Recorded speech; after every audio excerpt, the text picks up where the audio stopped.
This meeting of the Parks and Public Works Committee to order. And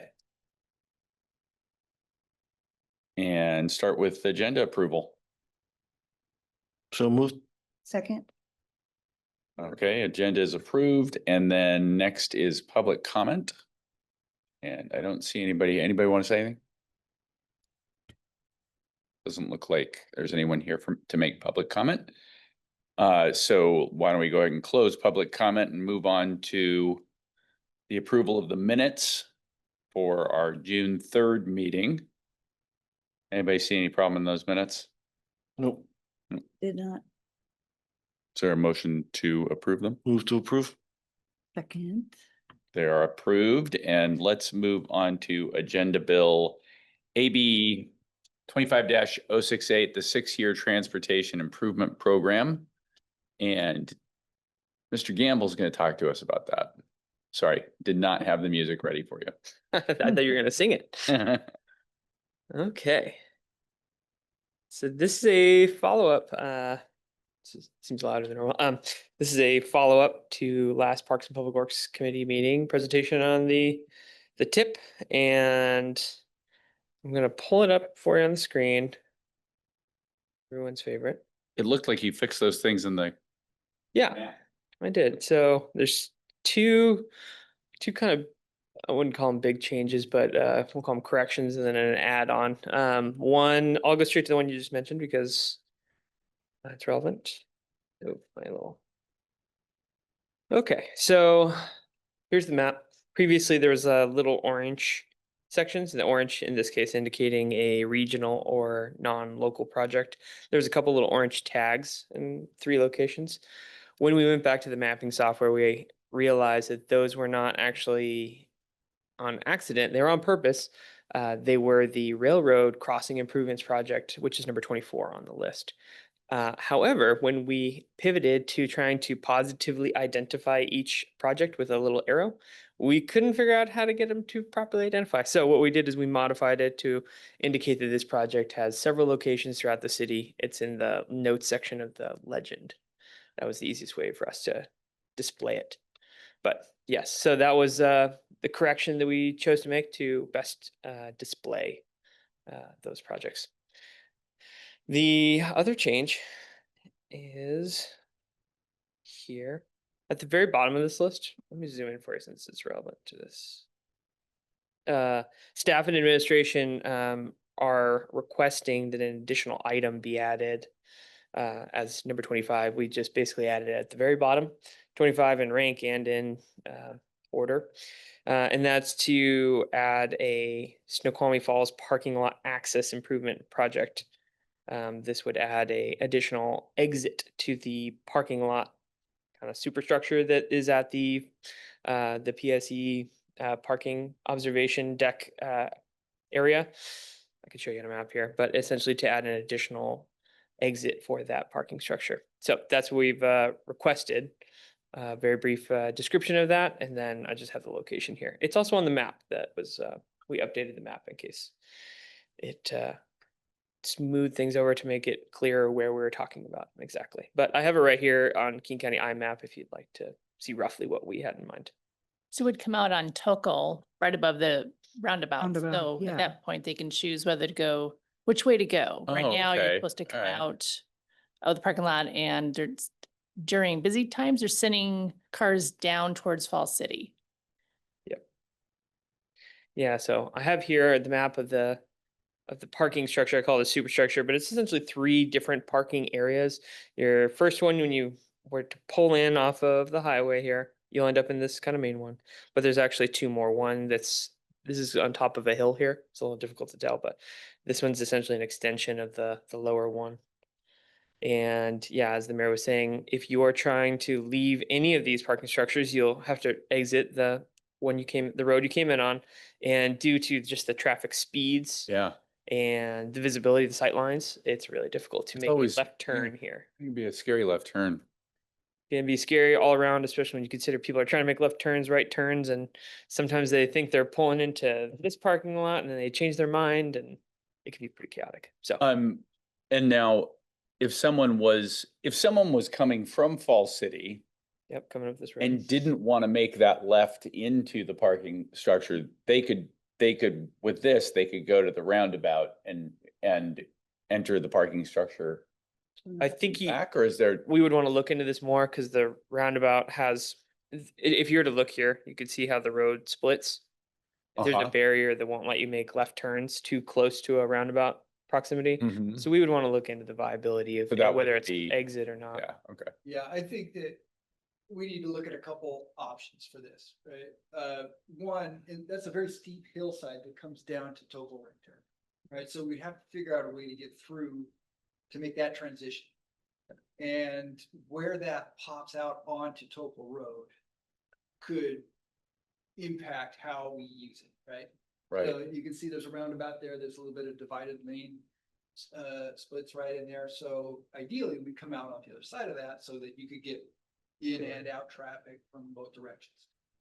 But I don't know that we can actually do that. We do, luckily, we own the right of way there, so we can make those improvements. It's just, it's gonna need a lot of walls. And that gets really expensive, so we wanna be able to kind of price out different options and find, what the best configuration is. Mhm. Ideally, we would allow two-way traffic. But if we can't, we at least want to try to make it a one-way road so that you would enter from the highway, but exit out onto Topol.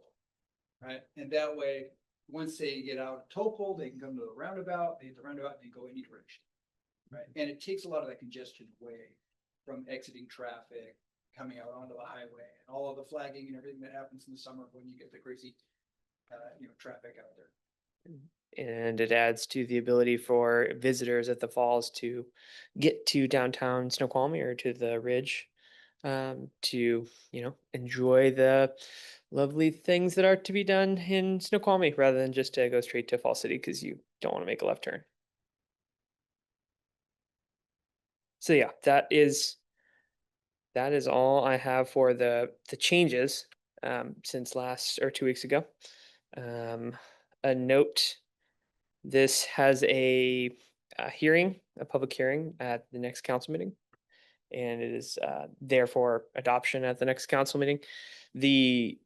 That is a requirement by state law, but we can revisit it at, you can revisit it any time in theory. I suppose we wouldn't want to do it too frequently, but if there is a request or a need for it, we can always consider an additional revisit, update it again. We'll do this yearly, so we could also prepare ourselves to make the changes for next year's update. But per state law, we're gonna bring something to them by the 30th. Where would we anticipate the funding coming from for a project like that? I left it, in this case, in the other regional outside agencies. And the reason I did that is because there's gonna be some coordination with PSE, sorry, because they own the parking facilities up there. And so we would need to be working with them to make sure that they don't have some sort of regulatory issues with our alignment or anything like that. And then they're partially going to be working with us on probably the funding aspect. In terms of the total cost, I don't think we know yet. Tribe owns some property there also. So, there's some coordination effort that needs to be done. I think PSE is on board with it. They like the idea. Right. I think that they would contribute to the cost, but we don't have any commitment from them on that yet. So, like I said, it's the tip and we're a little ways off, but Mhm. We'll start exploring those options moving forward. They have a FERC requirement to allow access and that's essentially their tourism kind of contract that they have with us for the site. Not with us, I'm sorry. The That's their- recreational aspect with the FERC license. Yes, yeah. And they also, PSC also, that could redirect people down to their, the museum across from the falls as well, the hydroelectric Mhm. area down there Yeah, too. potentially, yes. Yeah. They should be on board with that.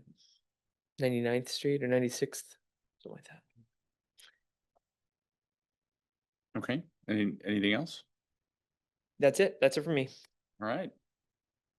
Great job. So next steps. Next steps are the public hearing next week on Monday. And then the agenda bill will keep going, and so it can be adopted at the agenda bill stage in the public works section of the meeting. So 2 more touch points. I haven't historically seen a ton of community engagement with the tip, unfortunately, but if there is, I'm sure that could be up for discussion on how it's structured. And then, yeah, the only thing that's kind of that critical path for me is to have something adoptable that I can then send to the state so they can put it in their file. And I think it's also possible that one of the reasons you don't get a lot of engagement is because you guys are doing a good job with transportation.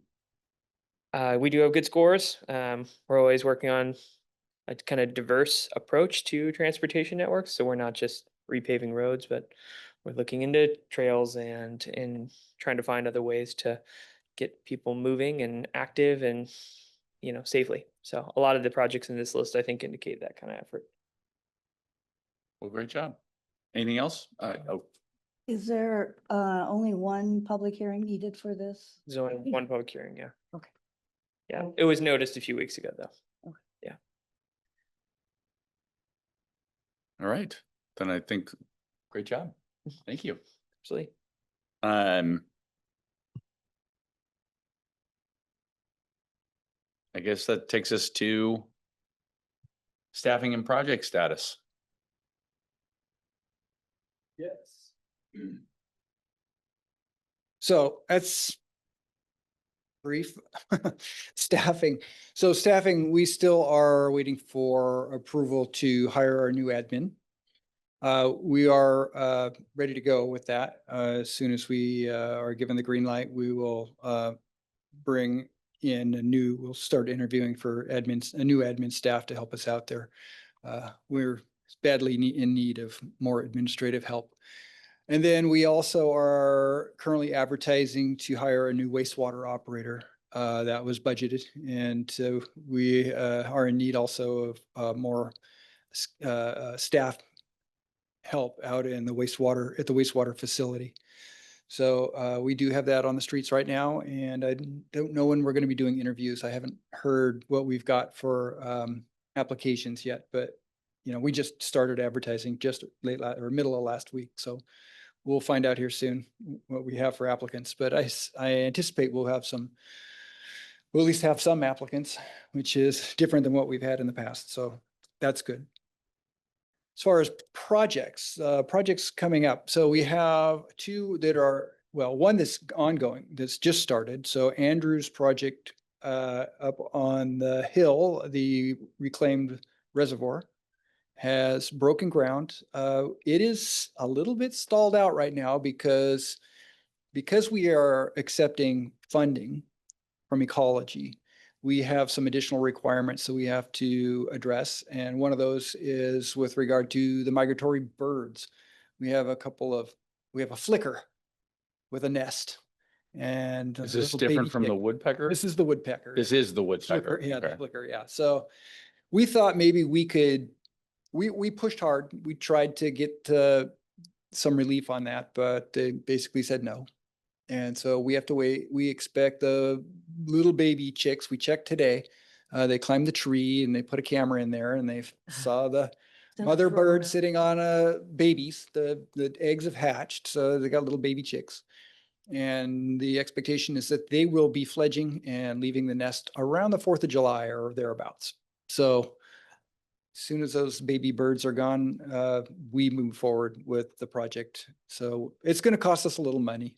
The contractor's claiming delays. We're finding workarounds for that, but it is delaying him. Yes. I did have a question because I did a little research because I was thinking, I see flickers here all year round. Yeah. They're not migratory in the Pacific Northwest.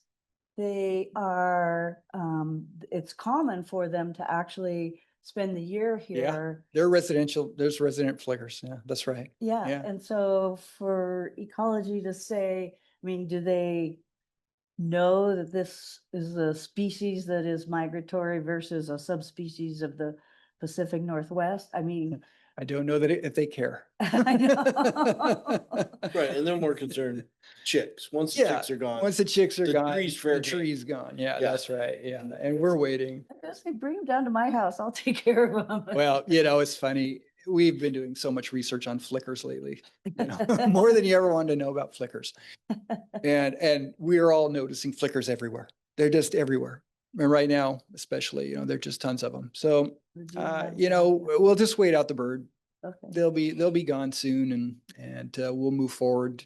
And it's just, I guess, one of those things we have to deal with when we accept aid, this kind of funding. So we'll do that. But the good news is that the contractors are ready to go. We have our contractors and their subs ready. We've got, I think, nearly all of our submittals in now. So we're ready to go, and we'll move fast on that. And Andrew is doing a good job managing that project. Andrew has another project over at the pump station over there at Gateway Park. They just removed the first pump today, and they are going, I guess, they're progressing on that. They're moving forward. They're on schedule. I mean, first day really, but they're on schedule. So that's going to be, I guess the activities there will be ramping up in the near future. And that's about a 2-month project. Which pump station is that? It's called the Kimball Creek Pump Station. It is our pump station. I want to call it number 1, but it's not number 1. I can't remember, but it's the biggest one we have. It is the last pump station that we have, which pumps all of the city's wastewater to the treatment plant, or 95% of the wastewater to the treatment plant. So it's the big one at the bottom of the hill. And we share that location with a booster station, which pumps fresh water up the hill. 2 different pumps, obviously, but but the same basic facility down there. So that project is moving forward and is in progress. 2 other projects. Dylan has 2 projects. The River Trail we're going to bid that when's that? We're going to bid that any day. You already advertised it. Yeah, it's out to bid. So we will make progress on that as soon as we'll get bids, and then we'll make a selection. We'll be back here to get approval before we get that started. And so that'll probably be in about 3.5 weeks, I think, from now. So, and then we have another project, which is the bank stabilization project at Sandy Cove. We have gotten approval. I believe we are clear. We are waiting for one document, a signed document, to show up, but we are moving forward with finalizing bid documents, and we'll be advertising that here in short order as well, hoping to construct that this summer. Of course, once we find out what that bid is, and we'll bring that back, and we'll consider what that pricing is and how it's going to impact us. But we want to get that. We want to at least get a start on that. We have some reason to believe that we'll get decent bids on that. We have interested contractors, so we're hoping for good bids. We think there's some folks out there that haven't filled up their dance card for the summer, and they're looking for more work, and this is a good one for them. So we'll see where that goes, but I'm hopeful that will be a success. Did the Army Corps of Engineers? They did, I Okay. believe. Dylan, they haven't signed it. Right. Do you have to go down and like hold the pen in their hand and? Yeah. I think there's one final date, the day, which may be this week, the 20th. So the 20th. So once the 20th comes, if there's no more further challenges, then we get the signed copy, and then we're good to go. So we're moving, essentially we're finalizing bid documents in anticipation of that moving forward. Okay. Pending the 20th. So how long is that project? How long will that take? That project will take, I think we are giving them, is that the 100? That's not 120. No, it'll be from mid-July. If we can get it started by mid-July, they'll have to be out of the water by mid-October. So 3.5 months is about what we think. And then we may split it up a little bit. We need the in-water work to be completed by mid-October, but there are additional activities like mitigation activities, tree planting, there's invasive species removal. There's other things that could be done later or over the winter. So, yeah. And I don't know what the working days are on that one. We still haven't figured it out. I think maybe we're gonna, yeah, right. So, I do. For the public, for Yes. the public.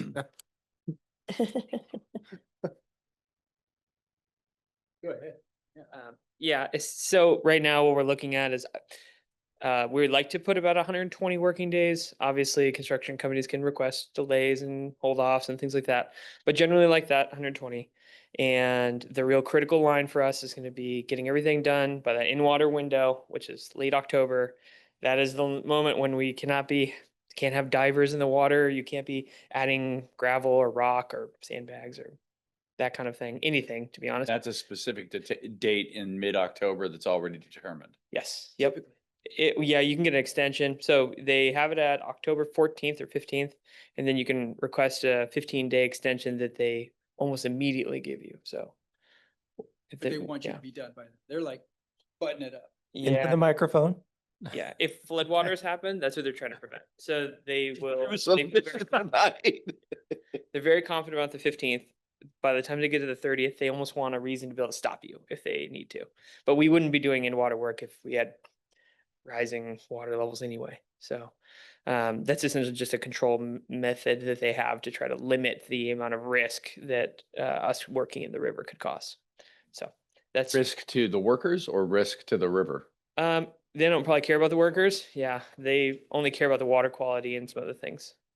Good. Yeah.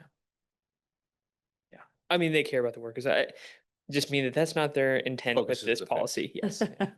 Yeah. And so, yep. Too much sediment in the water during that time period will actually overlay the eggs, Oh, fish eggs, okay. and will smother them. So it impacts migratory fish, which will be downstream from us. So the falls is a bit much for them to jump over. I think that they understand that if a project doesn't get completed before the flood season starts, there's a risk that you can lose that entire project. Yeah. Right? So, and because there's such a brief in-water work window, they know that, a lot of these projects are just going to have difficult time getting everything done in that window, and they'll extend it if they need to in advance of flood season to help you avoid the risk of losing the project or, having a project failure, which is, catastrophic for everybody. So that's the idea. We'll try not to do that. Obviously, we're going to try to get done on time. And really, we're not building a piano here. This thing is not difficult. We're piling rocks and we're building barbs and we're going to stack, wood. Right. So it can be done in the amount of time that we give them. And it's in a place where it's not going to be massively impactful to the neighbors.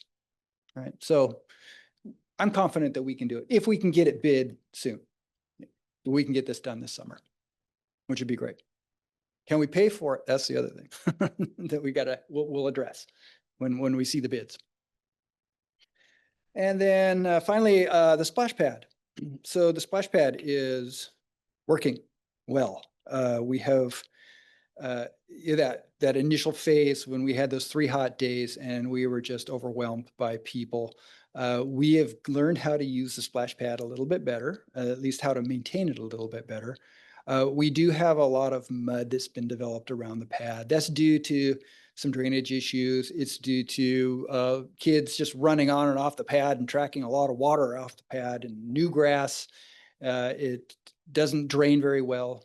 So we want to do some improvements on it. We are looking at options right now and getting costs. One of the things that we're looking at is essentially building some AstroTurf strips along the side. We think we can do that without closing the pad. We can do one side at a time. So likely the front side, we would come in, I think maybe about a 10-foot apron is kind of what we're thinking about. We'll put in some drainage underneath it, and some gravel and lay in some AstroTurf. is more of a thing to lay in AstroTurf than you might think. You don't just lay out some carpet, right? It has to be battened to the concrete. It has to have edging, it has to be basically tied down or, bolted down really with battens. So there's some work to it. But I don't know yet what that cost is. We're gonna look at options. There's varying grades of AstroTurf and varying ways to approach it. So the idea is that get some drainage in there, provide a buffer essentially between the concrete pad itself and the grass, so that people who are running backwards and forwards can, one, drip, and carry most of their water will fall off on the AstroTurf and drain through, and they're mostly dry by the time they make it to the grass. And vice versa, when they're walking off the grass onto the pad, they'll scrub their feet a little bit on the AstroTurf, which will prevent a lot of the track in, which is kind of the problem. More dirt, sand, whatever. Grass was clogging the filters. There's tons of grass in the filters. And so, what we're finding is that the more we can reduce the amount of track on and off, the better it is for maintaining the filters. So the less load on the equipment, less maintenance. So backwashing, the backwashing of the sand filter takes a fair bit of time, and it's a little bit disruptive. So, we want to we've got to the point now where we're only backwashing on a busy day, maybe once a day. And when during this cold weather, we haven't backwashed for a few days. So we're figuring it out. I wonder if your issue with grass is grass being tracked on, or if I've watched kids play with water before, and they like things to be floating in the water. There's that water. There's that water table. It's most fun if there's things floating through it and you can actually see the flow and all that. Yeah. So I wonder how much of it is grass that's being used for that purpose. There's maybe some of that, but I think a lot of it was, because it was so muddy, there was like mud pies and, mud balls, that sort of thing that were being flung around, right? So there's a bit of that. So one, let's attend to the drainage, make sure there's less mud, right? So we can get that. And then, I think I believe that, just an apron, a strip 10 feet wide of AstroTurf would probably do the trick for us. All right. And it'll stabilize that whole thing. And we can do one side at a time, so we don't have to shut anything down. It won't be disruptive. We had the shade sails. You've heard people talk about the shade sails. It's their a type of canvas shading, I think sunbrella type material. And they're kind of triangular shaped, and they make a big awning for shade. And so the bases of those were poured today. And so those will be installed. I think we're going to need at least a week for that concrete to set up. And then those will be coming up here soon. So I'll be back. I'll let you know. We have to get costs, and we'll figure it all out. We're looking for if we can, we want to be able to do a permanent solution now, rather than a temporary solution, which would just, use up resources, without much benefit. So we want to really try to, if we can, get a permanent solution in place this year, and quickly if we can. So I think that's really all I was going to talk about. Did you have any other items you wanted to? So how are you gonna pay for it? We don't know what the cost is yet, so we'll figure that out when we figure out what the cost is. Yeah. Okay, it's more than $1. But Yeah, that's right. Yeah, So- that's right. So as a part of the CIP, council did approve a parks facilities improvement program. Ideally, I think we have about $80,000 set aside per year for that program. So roughly $160,000 of the biennium. I don't think we've officially allocated those dollars to potential kind of primarily used for smaller projects overall, but that might be one bucket of funding that we would use towards this That's right. improvement. There is also the fact that the contractor is a year behind schedule, and he is facing about $30,000 in liquidated damages, which we could use to partially fund it as well. So we have options. We just don't know what the cost is. When we figure out what the cost is, we'll figure out how to pay for it. Well, And I think there's good I don't options. think we paid them in total. But Yeah. Unfortunately, I was out of town, but how was the ribbon cutting? And Nobody showed up. I was just. Like, no. Was. It was pretty dead. You know, it actually was dead when you compared it to the weekend What that happened on followed. Saturday and Sunday? yeah. Sunday was, I think there were at least 3 times as many people there on Sunday. I can't think of another project that we've ever done in the city that generated that much excitement and activity. It was a mad scene for 3 straight days. Huh. Yeah, Did we see how many people we can pack onto that? I think we I did. think we did that. We yeah. saw that on Sunday. Yeah. Do a phone booth Yeah. kind of thing. And we were gauging at minimum 250 people an hour. Holy. Yeah, all day. Just went from the start till 8 o'clock at night.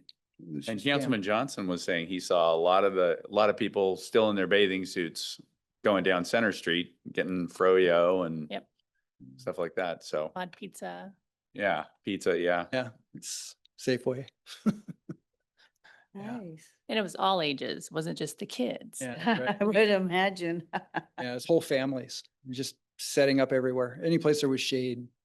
There were I people- am concerned about the sports fields there, that they retain their use as sports fields. Glad you brought that up. Cause yeah, we're gonna address that. So we're gonna extend that short fence all the way to the walkway and we're gonna put up some signage. And I think I liked your idea about, instead of saying no use of those sports fields is to say that, sports fields have priority for. Field sports Field have priority. sports and have sports field priority use. of the fields. Yeah, that's right. Yeah. Yeah, I think that. But I think also the shade sales that you're talking about are also going to help with. Yeah, with I think so. But they'll fill up, right? They will be jammed as well. They're pretty good size. I think they're like 16 feet by 10 feet. They're big. So, but I don't know really, how many people can you fit under a shade sail? They kind of like to spread out a little bit if they can. Yeah. So, yeah. All right. So that's all I got. That was great stuff. Oh, yeah. Thanks. Anything else? Anybody? No?